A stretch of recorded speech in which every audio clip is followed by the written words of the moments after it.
Welcome to the Corporate Venturing Insider Series, where I interview top practitioners in the CVC world and learn with you the best practices and golden nuggets that they have accumulated over their careers. This week, we have a special episode from the March 2025 GCVI Innovation Summit in Monterey, California. I was joined by special guest Bonny Simi, President of Operations at Joby Aviation and former head and founder of JetBlue Ventures, after talking with her on the main stage at the conference. Bonny, could you take a few minutes to share your story and how you got to where you are today?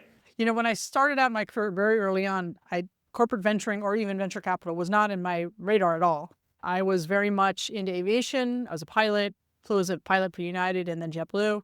But I gradually moved into leadership at JetBlue, and I've always had an innovative mindset.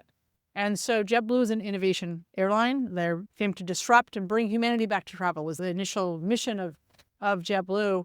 And so as I moved through different operational roles, I was constantly tapped for, Bonny, how should we think differently about this area or that area? And I've spent some time at Stanford learning design thinking. I was a VP of talent at JetBlue, so I was still a pilot, but mainly now on the HR side. And I had leadership development was one of my teams. And I said, I'm going to bring this design thinking into JetBlue as a way to think differently about challenges and problems.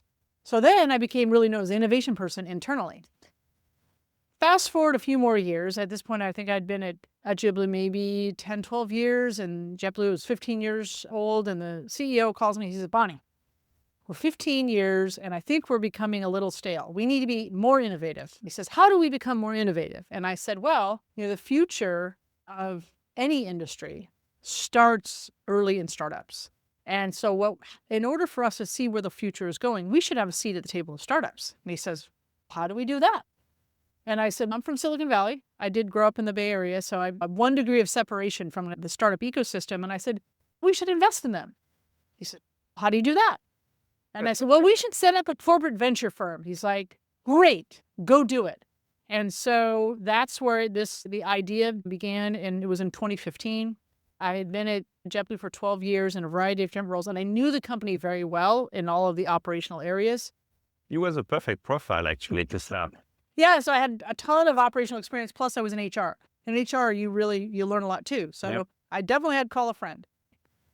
And I'd known Linda Yates and Paul Holland, her husband, for many, many years, both personally because we had gone family camping together, but also professionally. I knew Paul. He had worked at Foundation Capital, so he was a VC. Yep. And so I knew Paul actually more than I knew Linda. And he had asked me to come in for Foundation was doing an investment in an aviation company. And one of the partners knew aviation, but he didn't. And he said, will you come listen to their pitch and tell us? So I knew him from that, and we just became good friends. So I call him up and I said, look, I need to learn more about your space. And they were very active in sort of an incubator space as well. And so they helped open the doors for me to get a space inside this incubation space. So that, and then they helped me understand all the various terms and introduced me to people. So, I had coffee and lunch a couple of times, went over to their house, introduced me to more people. In the span of 3 months, I got a crash course. And I also knew I needed to hire investment professionals. My very next hire was someone, Raj Singh, who is an investment professional. That was because I needed to have that. I was corporate, but I didn't understand the ventures. Brought him in. He was my very first hire. So that's how. So Linda and Paul helped me think about it, introduced me to people. I didn't take a ton of their time, but we stayed connected, of course, as friends, but also professionally. And ultimately, they came full circle because they saw the corporate venturing world, and they've brought a very good experience and kept advising me, but then they would take that experience and advise someone else. Yep. And then they decided to open up a whole advising firm around corporate venturing, and it's been amazing. So it's neat. I think when the perfect type of helping each other out in an ecosystem is the helping each other out. Yep. And initially I thought it was me going to them just as friends. I'm like, help me out here. It's paying forward. And then in the end, it's paying forward because they then ended up taking that and building out a great practice. They helped me understand VC and then realize there's a market, there's a product market fit. And because back then, VCs looked at CVCs as bad money because... Or dumb money. Dumb money. Yep. Yeah, not bad money, dumb money. Because it's no bad money. But dumb money, as I rephrase that, dumb money. All those CVCs that don't know the venturing side of things. And I was hell-bent to make that not the case. And that's when, so VCs didn't want to have much to do with CVCs initially. And I think what Paul and Linda did is crack that open and helped train the CVCs about the space, so then become extremely value add. So that then is value add for the VC community. So now if you have the right CVC on a cap table, that really helps, right? And so we see with JetBlue Ventures, I saw that VCs whom I built really good relationships, if there was ever anything in the travel space, they would come to us and say, hey, what do you think about this? Yep. Because they didn't know enough about it, right? And if we liked it, then they would invest. Sometimes we would co-invest, sometimes they wouldn't. And in fact, then full circle from that, a lot of startups, when they would go pitch for Series B, it got around that if you didn't have JetBlue Ventures on your cap table, you better have a pretty good reason why. So That's then many really startups cool. coming to us say, hey, we're told you need to be an investor with us to validate us. Yeah. No. And I think there is something to say, and maybe you could speak to that. So we just did a keynote panel at the GCVI Monterey 2025. And you talked about, it's not about strategic or financial, it's all about financial in a way. Can you speak to that? Sure. So I think one of the big questions that always comes up on corporate venture, are you a strategic investor or are you a financial investor? And I would say it's always financial, but in a different way of thinking about it. So instead of saying strategic or financial, I say you want strategic returns, investment returns. They're both financial, right? They're getting returns, right? So investment returns pretty straightforward. You put in $1 million, you get 10 million, that's 10x return on your exit. That's pretty clean. Strategic returns are a little harder to quantify, but in general, like for most companies, it either increases revenue or reduces cost. From the JetBlue perspective, because as an airline, it was also about improving, enhancing safety, which indirectly, of course, reduced costs and adds revenue, and customer service. So those were kind of the areas when we were looking at investing in something, did it somehow, and especially early on, have a path towards providing that? And in fact, two of the startups that we invested on very early on, one impacts revenue, one is cost. And please double click on both of them. I think there are good examples you shared during the keynote, which first you could describe each of them, but how you decided to invest in them. Yeah, so both of them were very early. They were both seed stage, 6-10 people with a good idea. One of them was around dynamic pricing for airline revenue using some AI tools.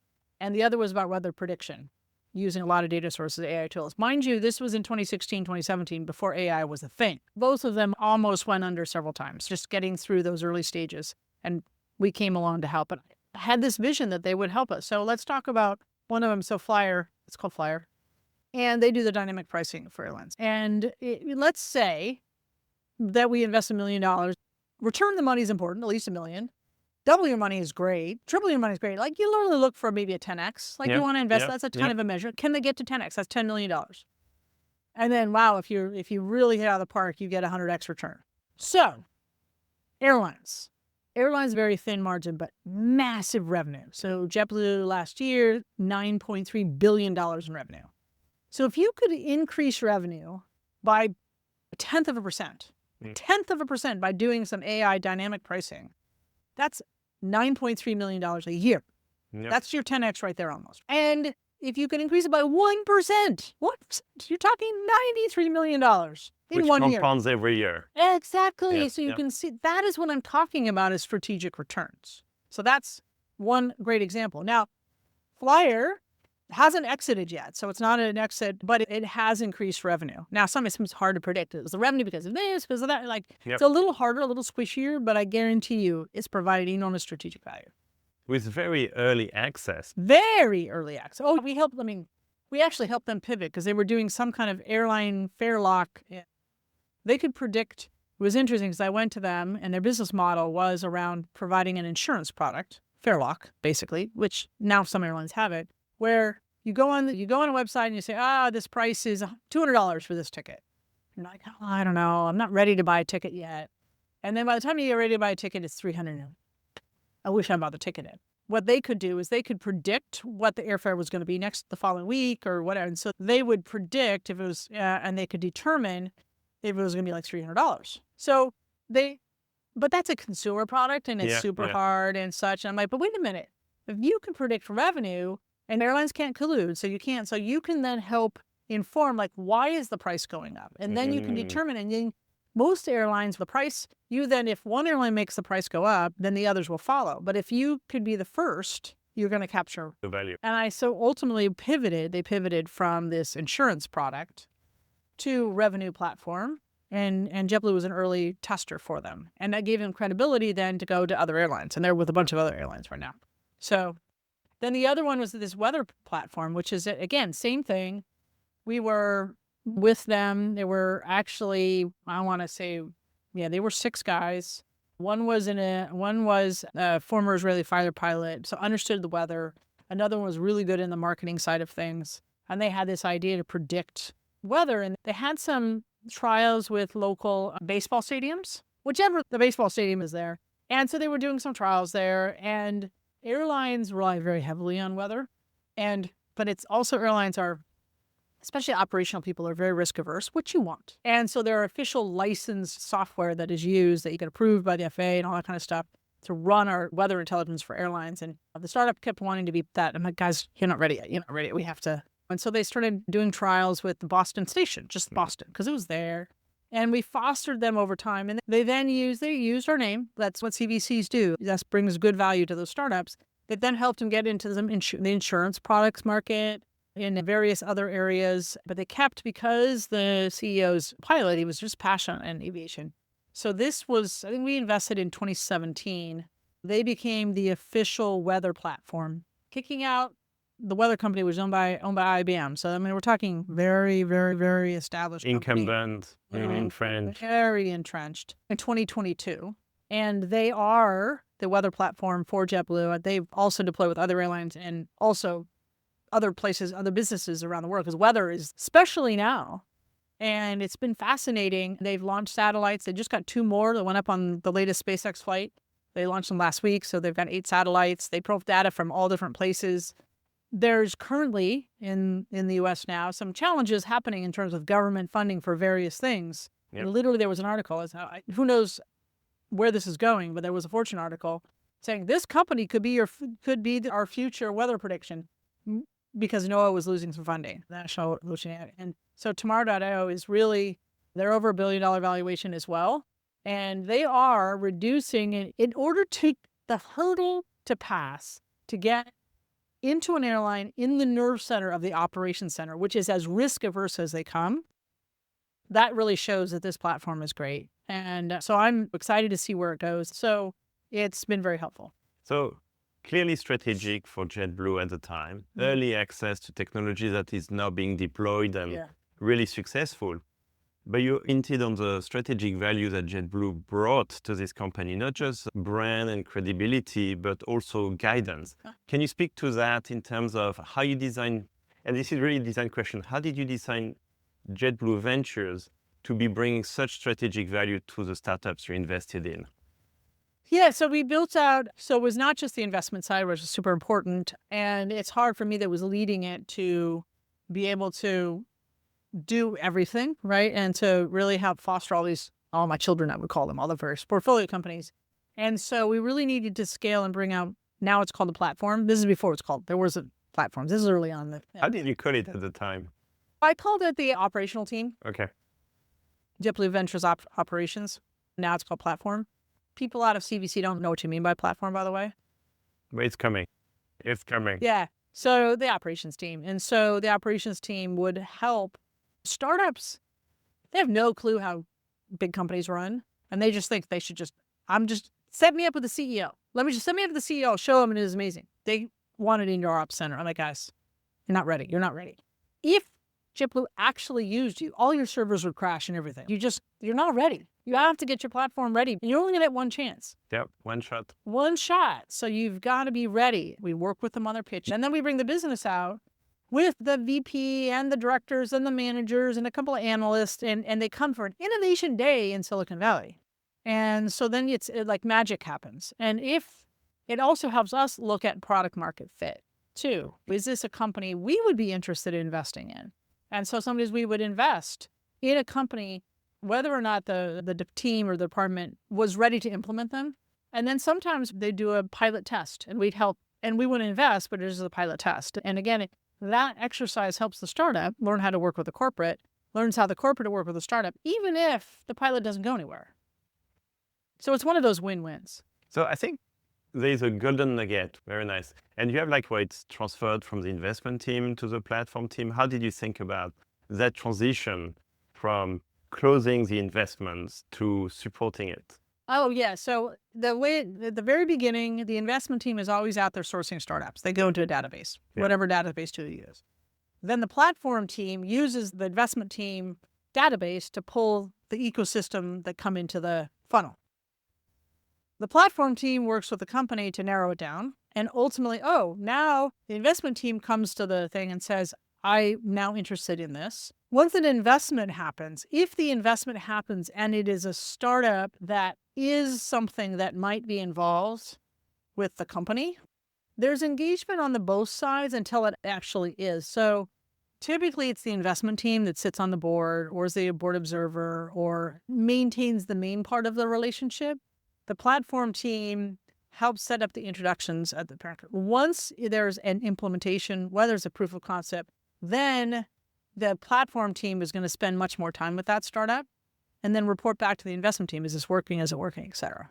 So you're like the OG of the platform team before it was called platform team, but I can see that your platform team could engage with not just the portfolio companies, but also the startups you had not invested in. And how did you think about that?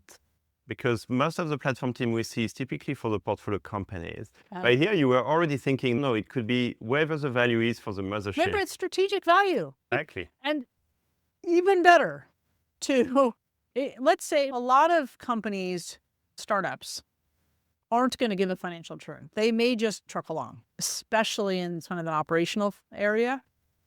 They become AKA zombie companies from an investment perspective. They're never going to have an exit. And so if they're not going to have an exit, like we're not going to invest in them, right?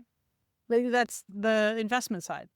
But if they're going to provide strategic value, okay, that's even better. I don't have to put any capital out to invest, and I'm going to get my strategic value, my strategic returns. So the platform team has a different twist on this whole thing. So I'm going to ask a question which it's an opinion, of course. You can't do a parallel universe, but you were clearly trusted by JetBlue. You were pilots and you moved to different leadership functions. How do you think it would have worked out if it was you, but coming from the outside? So you would not have been in JetBlue. You would not know the corporate as deeply. It would not be successful. And this isn't me. It's not because of me. It's because of a person from the inside. Because there were a lot of naysayers. And the reason it really got traction is because the CEO trusted me deeply and the board trusted me deeply. I had a relationship with the board. Uniquely for me, this wouldn't necessarily be the case for anybody, but it happened for me at JetBlue. I was at a leading talent at a time where there's a lot of change happening at JetBlue, and I was hiring a lot of the officers from the outside or promoting them from inside. Of the entire officer and director corps, I think there were like 130 of them. I'd either hired or promoted 118 of 130. I personally, literally knew everyone in the company. Now, that's not normal, but nonetheless, it's that internal friction in the mothership that can kill corporate ventures, and usually does. And it does, yes. Actually, maybe we can give credits to your CEO for picking you. Because you have to find the right person to lead this very nascent, with many naysayers type of approach. Yeah, I mean, I think part of it, So Robin was very helpful, and it was his idea in the end. I came up with the idea of CVC, but it was his idea to launch it. Now, I want to talk about some corporate venturing best practices that came from your investment in Joby, especially as it regards you bringing an amazing syndicate player, Toyota Ventures with Jeep. Yeah, early on, again, setting up, I'm going to step back even further. So when we set up the structure of JetBlue Ventures, there were a couple things that were super important. One was I needed a 5-year roadmap. I needed to be able to hire an investment professional, and you can't hire an investment professional in venture unless you have carry. And so that's a very foreign concept to corporate. So we ended up with a phantom carry. And I wanted an investment committee that included at least one person from the outside, which that also is a foreign idea. And so ultimately, I ended up getting to know Jim Adler from Toyota Ventures. He had a good friend. We'd met through mutual friends. And I just thought he would be the perfect person to be on the investment committee. So he interviewed around. Yep, he's great. So he was on the investment committee. Now, this is before we had invested in Joby. And so I'm a firm believer, just like all venture capitalists, you should syndicate, bring other with along.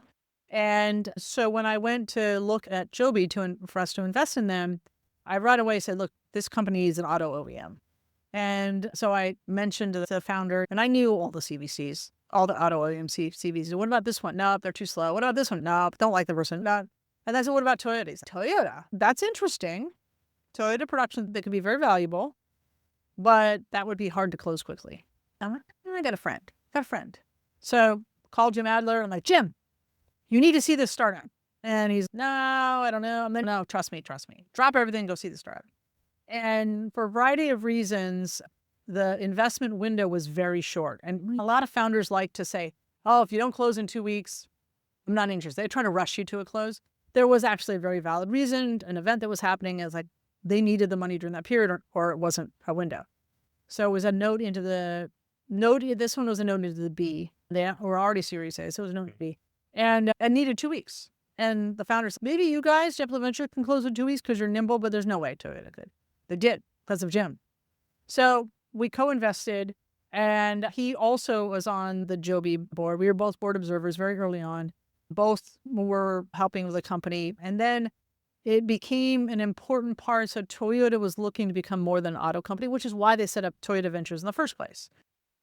And they ultimately moved it with the now mobility company. And so Jim was really instrumental in getting Toyota to be more involved, brought the Toyota executives. They got very interested in this space. Toyota actually used to be early on, the Toyota family, at the very beginning, before it was really even Toyota, really wanted to have an aviation side to it. And actually, there is an aviation division of Toyota. Nobody even knows about him, called Aerosahi, but very small.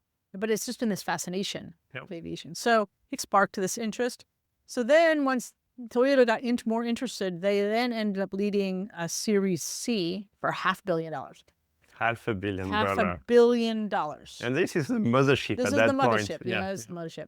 And then when they invest that amount of money, they need to make sure the money's going to be so successful. So they set a lot of engineers. We're setting up our production systems and all of that. And so Toyota's been very involved. Since we announced in about October another investment. So overall, it's almost $1 billion on the roadmap for that. And so they call themselves a mobility company. So it is actually pivoting Toyota too. It's an amazing story for Toyota. It's also an amazing story about the syndicate building and getting the right partners who bring different superpowers. Yeah. I knew, of course, at this point, so it was 2017, we're still pretty early on. JetBlue Ventures started in 2016, so it's 2017. But CVC is a small ecosystem. We have the GCVI community. And I knew all of the CVCs in auto space, but also just in aviation in general. Yeah. So we talked about GCV. Well, in GCV Monterey right now, and you were the chair from 2017 to 2020. How do you see the community and the industry standards from then to now? Yeah, I think there's just been so much evolution. I think initially it still was a bit nichey, and VCs were still, back in 2016, 2017, they were very reluctant to take on CVCs. But what has happened is I think that the CVC industry has matured over time. A lot of good firms, TDK, many others, Shell, on and on, that now is a real established piece. And I think, I think VCs welcome CVCs. And I think that corporates begin to see value, the platform side, and startups see the value. So I think everyone's seeing the value in it. What's your wish for the community now, let's say 2030? How do you think it's going to move away from niche to more established? How do you see the next 5 years? It's a very interesting time right now. It's hard to say. I think because of the internet, because of AI, there's just things move so much faster. I think that companies that have a CVC, again, you have a seat at the table to see things early on. Yeah. AI, you can go from a nothing into a multi-billion-dollar company fairly quickly because scaling becomes easier. And so you can miss the boat pretty fast. So I think it's going to become even more important. But it is also at the same time when corporations, when there's uncertainty, stock market's uncertain, there's just a general uncertainty, corporates have a hard time deciding to start corporate venturing. So I think it's a period we might see fewer new corporate ventures, and we'll see strengthening of existing ones. There'll be a cycle. There's always a cycle. I think the next few years, I think is going to be challenging for new entrants in the space. It's really going to be harder to provide value. So they're going to have to work even harder. Very nice. And then if you were to give one advice, my final question, to someone starting a CVC today, what would be your advice to them? Network. It's one thing if someone says, "How can I have coffee with you?" But if you actually come meet me in my office, make it easy for me, but spending time and educate yourself, learn. So don't ask stupid questions. Learn as much as you possibly can. There's a lot of case studies, really good case studies. Stanford's done case studies, and Harvard's done case studies in corporate venture. Read up on it, and then come to good conferences and things like that. It's just super important to network. I feel like I should mention, we have the IESC case study, which is available also in Harvard Publishing on TDK Ventures. And there's one on JetBlue Ventures at Stanford. So kudos, I'd love to read the case study there. The one that we did with Stanford was like how to set up a CVC. Yeah, nice, perfect. Thank you so much, Bonny. It was amazing. Thank you. It's nice. Thank you.